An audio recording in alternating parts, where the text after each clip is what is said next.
Hello and welcome back. This is the Talk Hour with me, Samina Kiyani. You're listening to OnFM Radio. Today's show has been discussing the benefits of psychological therapies in general and also looking at low-cost therapy.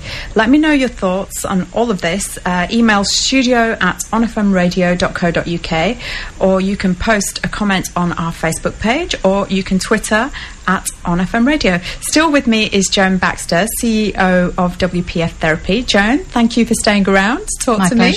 A little bit of information now. According to a survey in 2010 by the British Association of Counselling and Psychotherapy, 94% of people now consider it acceptable to have counselling and psychotherapy for anxiety and depression, while 88% of people believe that counselling and psychotherapy should be available to everyone on the NHS. Now, the NHS offers, following a referral from your GP, counselling up to 12-hour-long sessions and therapy up to 15 sessions. However, even on the NHS Choices website, it's stated that there are often long waiting lists. Firstly, are 12 to 15 sessions sufficient enough to benefit anybody, or is it a case of offering a lifeline then snatching it away? Well, there's actually quite good evidence that for many people short-term therapy can be very effective, and about 40% of people, as I mentioned previously, we know at the moment can improve through CBT, through what's known as the IAPT programme in the NHS, which is improving access to psychological therapies. It doesn't work for everybody. People who've been through the short-term programme may still have significant needs, and that doesn't mean then that they can't go on and have some additional therapy. But is it a short-term fix? It can help people significantly. I mean, I think we've got to look at it from the perspective of, are any of us ever fixed in that sense? Yeah. You know, there's always room for improvement, I suppose.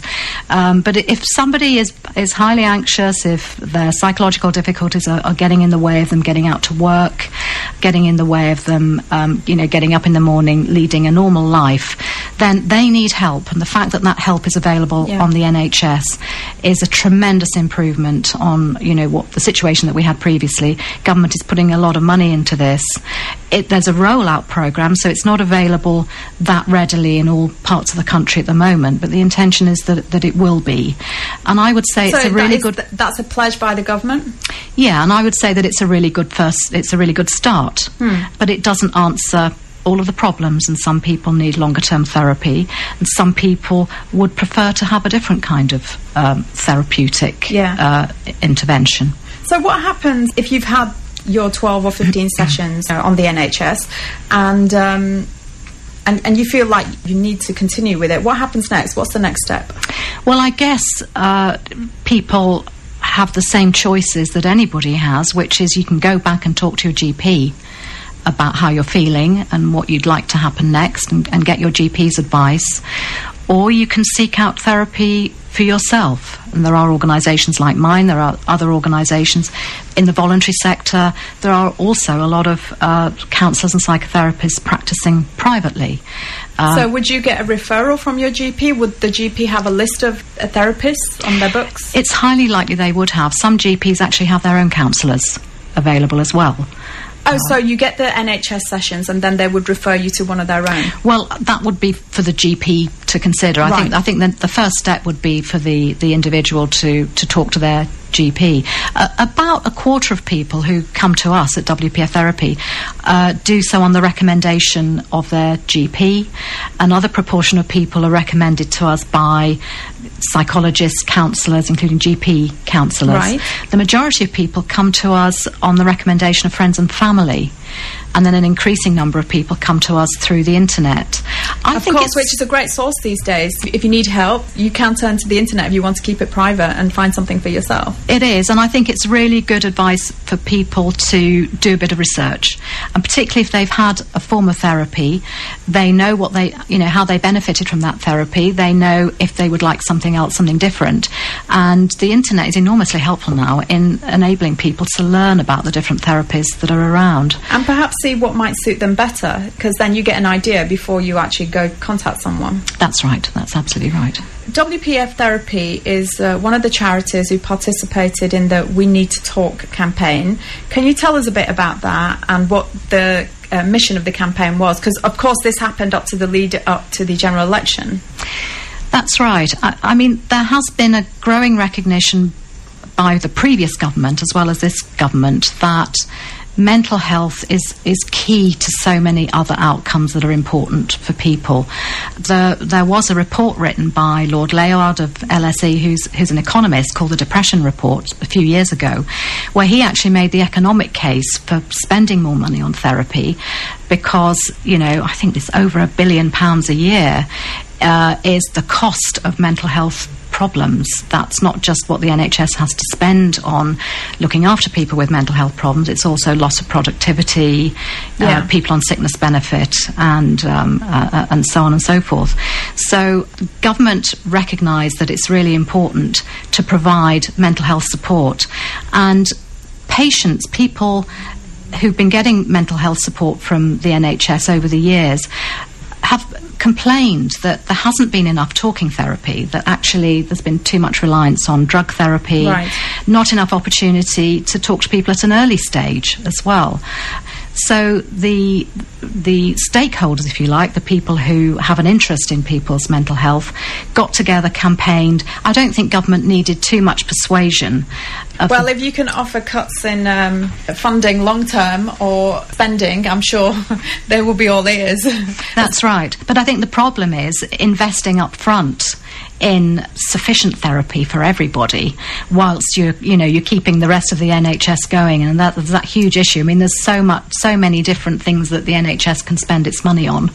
There's a lot of diseases, all sorts. Perhaps therapy or mental health issues are not a priority. Well, I think it's more of a priority, and we've got to be glad about that. It's more of a priority than it was, but I don't think that the NHS is going to be able to fully fund all of the therapy that people might benefit from across the country. That's my personal view. Right. So this We Need to Talk campaign emphasised the importance of choice and claims that the majority of people accessing psychological therapies have minimal choice in the kind of treatment offered and minimal choice in the place and time of their treatment.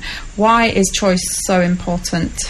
Well, first of all, just in a practical way, people need to do a lot of things in their lives, and if therapy isn't provided at suitable times, it's hard for people to access it. So if you have a busy working life, you want to be able to access therapy, perhaps on a Saturday, and historically the NHS hasn't been geared up for that. Charities like us have more flexibility. I mean, we do open Saturdays and we open, into the evening. So do you open all week or just Monday to Saturday? We don't open Sunday, right? But we open every other day, and during the week we open early, so we're available from 8 o'clock in the morning till 9 o'clock at night. Therapy times out of working hours, of course, are very popular. And we have more therapy spaces available during the day, but we do keep our waiting lists as short as we possibly can. Again, it's about choice. And how do you manage that? We actually have premises that are very flexible. We have a lot of therapists available to us. We work as hard as we can within the practical confines to make available to people the therapy that they want at the time that they want it. But people understand if they really want an evening slot, they may have to wait a little bit longer than the first available slot, which would be perhaps during the day. Just going back to the low-cost therapy you offer, do you also train therapists through WPF? We do. Is that a route to offering low-cost therapy? Because obviously trainee therapists, if that's the correct term, they would need to offer therapy in order to get more practiced. That's right. We train about 1,000 people a year, and half of those are on professional trainings. Half of them are qualified therapists who attend our workshops. All therapists in training need to see clients as part of their training, and the trainees we have who are seeing clients are in our advanced training, so not our basic or initial trainings. That enables us to keep costs low. We also have staff therapists, fully qualified therapists, who see clients, and we will decide based on the level of need of our client who is best suited to see that client. So you match people up to we match people up, right? That's right. Okay. Yeah. With the We Need to Talk campaign, I'm just about to refer to a statement you made in Engage magazine, where you asked for a closer collaboration between GPs and mental health charities such as WPF.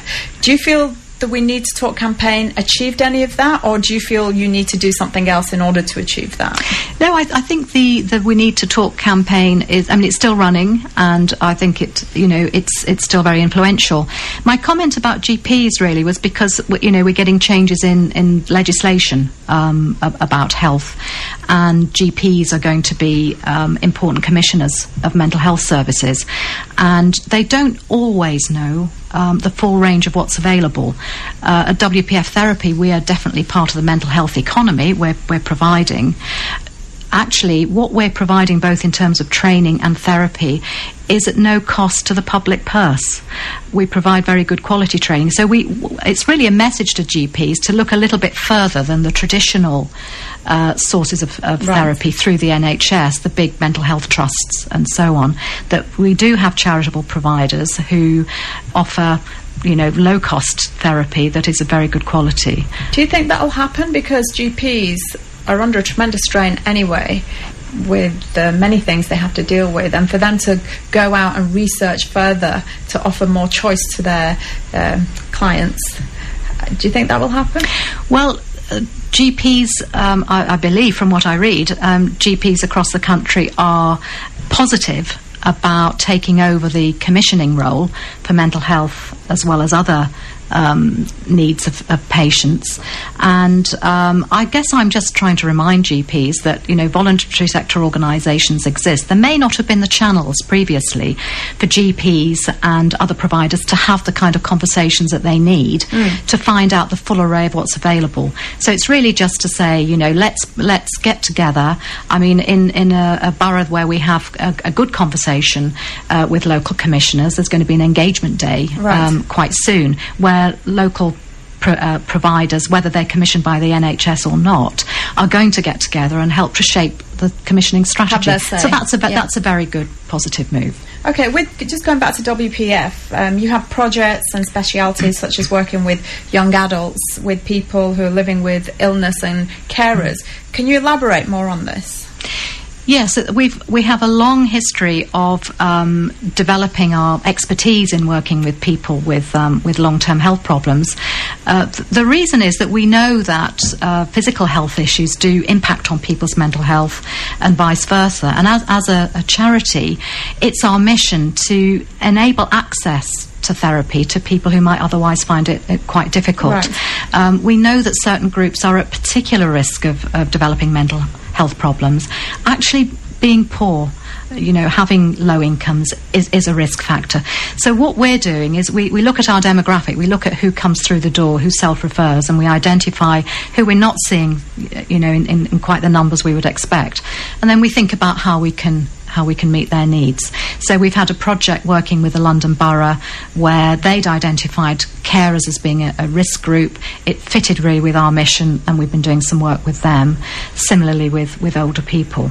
Okay, just to change the tack a little bit, during my research I came across the Happiness campaign, which put a smile on my face actually. It's a campaign that strives for positive social change to create a happier society. Now, that sounds fantastic, but I was thinking that would mean people need to be more communicative, more helpful towards one another, more selfless, take things in their stride, less road rage and so on. Is that really realistic? Well, I mean, it's important to say that it's normal to be unhappy sometimes as well, and actually being happy all the time with a smile on your face, it's covering up something else. Yes, you'd wonder what was going on. But in fairness, I actually think it's a great idea for government to recognise that economic well-being is not the be-all and end-all, and hitherto governments have tended to measure their success in terms of GDP, gross domestic product, and actually that's not all there is to life. It's not just about how much money you've got in your pocket. I mean, that's part of it, but we want people to have psychological well-being, general well-being, and that means that if you are going through a downturn, a difficult time, you're optimistic. You know that you'll get through it. You've got the skills to get through it. So if we can sort of just stretch happiness to mean that as well, that people are optimistic and have a good outlook on life despite things going being a bit up and down sometimes, then I'm absolutely all in favour of that agenda.